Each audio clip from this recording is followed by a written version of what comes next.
Class 8 का chapter 8 अध्याय class 8 Hindi medium. मैंने इंग्लिश मीडियम में इस चैप्टर का वीडियो अपलोड कर रखा है, लेकिन कुछ हिंदी मीडियम वाले बच्चे हैं जो बहुत दिन से परेशान कर दिए थे कि सर हिंदी मीडियम में भी आप इस चैप्टर का वीडियो बना के अपलोड करो। तो उनको ध्यान में रखते हुए मैं हिंदी मीडियम में अपलोड कर रहा हूँ। अध्याय 8 वर्ग 8 चैप्टर का नाम है बीजीय व्यंजक एवं सर्व समीकाएं। क्या नाम है? बीजीय व्यंजक एवं सर्व समीकाएं। इंग्लिश में कहते हैं इसे अलजेब्राइक एक्सप्रेशन एंड आइडेंटिटीज।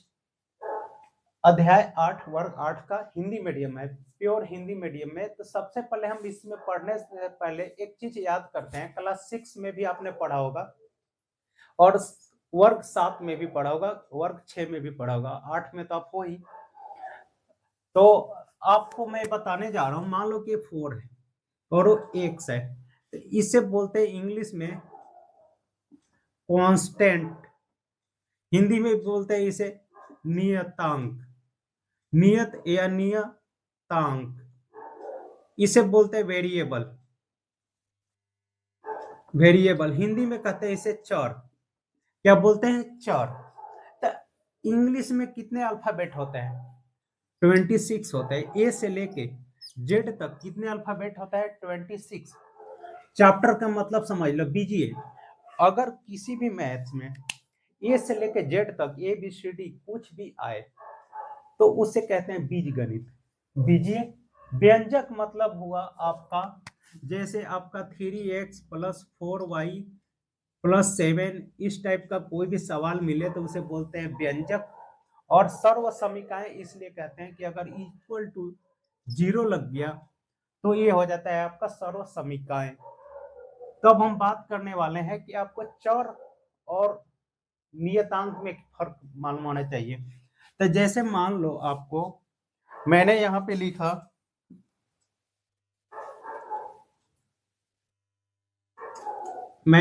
आपका लिखा 3x + x, तो इसमें कितने चर है? ये 3x है या +x है, तो इसमें कितने चर है? आप बोलोगे 2, तो 2 नहीं है, ये 2 नहीं होगा। इसमें कितने चर है? 1, क्योंकि x को ही आप चाहे जितनी बार लिखो वो एक चर ही कहलाएगा। 3x में x का मतलब हुआ 1x, जोड़ोगे तो कितना आ जाएगा? 3 + 1 4, ये 4x हो गया। लेकिन अगर इसी के बजाय मैं लिखूं 3x + y, तो इसमें कितने चर हुए? 1 और 1, ये हुए 2 चर। कितने हुए? 2 चर हुए। और आप इसको कभी भी जोड़ नहीं सकते। 3x में y को आप जोड़ नहीं सकते, लेकिन गुना कर सकते हो।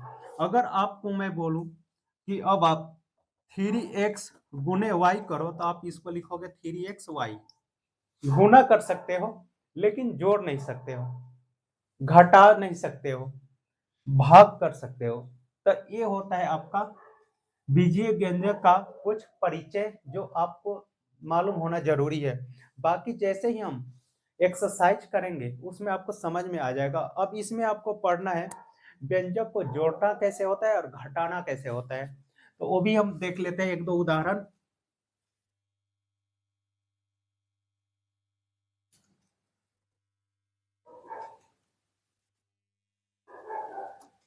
जैसे मान लो आपका ये x है + 4y है + z है, कॉमा ए 2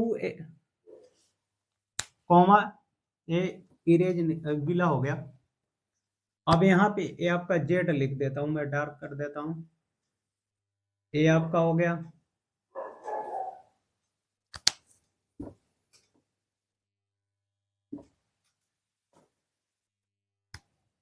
ये हो गया x + 2y + z, 2x + y।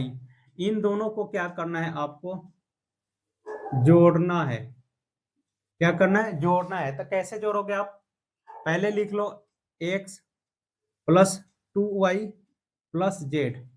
अब यहां लगा हुआ प्लस का साइन, x के सामने लिख लो 2x और + y, z के सामने कुछ नहीं है तो प्लस लिख लो 0। अब जोड़ लो। जीरो जैसे नंबर को जोड़ते हैं ना, बिल्कुल वैसे ही जोड़ेंगे। जीरो में जेड को जोड़ोगे आप तो क्या हो जाएगा, जेड होगा, प्लस तो प्लस ही रहेगा। यहाँ पे कुछ नहीं है तो समझो वन, वन को वाई से मल्टीप्लाई करें, गुना करेंगे तो क्या आएगा, वाई आएगा। तो आप यहाँ पे क्या लिखोगे, यहाँ पे वन वाई लिख लो, तो वन वाई में टू वाई जोड़ोगे तो क्या हो जाएगा, थ्री वाई, यहाँ हो जाएगा प्लस। अब वैसे ही यहाँ पे वन एक्स है, वन एक्स में टू एक्स जोड़ोगे तो क्या हो जाएगा, थ्री एक्स हो जाएगा। तो ये हो गया आपका जोड़ने का तरीका। अगर हम घटाने की बात करें तो घटाने का भी ऐसे ही लिख लो। मान लो कि आपका 4x है प्लस 5y है, यहाँ पे मान लो माइनस का x है, माइनस का 3y है, यहाँ प्लस भी कर सकते हो आप। आपको इसमें क्या करना है, घटाना है। तो जब भी घटाना हो तो आप माइनस का साइन लिखोगे। अगर इस प्रकार समझ में नहीं है तो आप इस प्रकार लिख सकते हो, 4x प्लस 5y माइनस का साइन x प्लस 3y। आपने एक चीज देखा होगा, प्लस गुने प्लस बराबर होता है प्लस, प्लस गुने माइनस होता है आपका माइनस, माइनस गुने प्लस होता है आपका माइनस, माइनस गुने माइनस होता है आपका प्लस। तो उसी प्रकार आप देखो, minus plus 4x plus 5y minus x, minus plus minus ये हो जाएगा 3y। अब 4x में से x गया तो 3x, 5y में से 3y गया तो प्लस का 2y, ये हो जाएगा आपका माइनस। तो जब हम, ये तो आपका परिचय था इसलिए ऐसे मैंने समझाया आपको। लेकिन जब हम प्रश्नावली 8.1 करेंगे, उसका पहला क्वेश्चन, तो उसमें एक एक क्वेश्चन में आपके सारे डाउट, सारे जो भी कंफ्यूजन है सब कुछ क्लियर हो जाएगा और बहुत बेहतरीन तरीके से समझ में आ जाएगा। हर एक क्वेश्चन आपको अच्छे से समझ में आएगा। आपको कुछ नहीं करना, बस मेरे चैनल को सब्सक्राइब करना है, लाइक करना है और कमेंट करना है। और बाकी मैं आपके क्लास 8 का हिंदी मीडियम वाले अगर कोई बच्चा देख रहा है तो मैथ साइंस हर एक सब्जेक्ट का बहुत अच्छे से तैयारी करा दूंगा। बस आपको मेरे चैनल का सपोर्ट करना है। बाकी आप लोग अपना ख्याल रखना।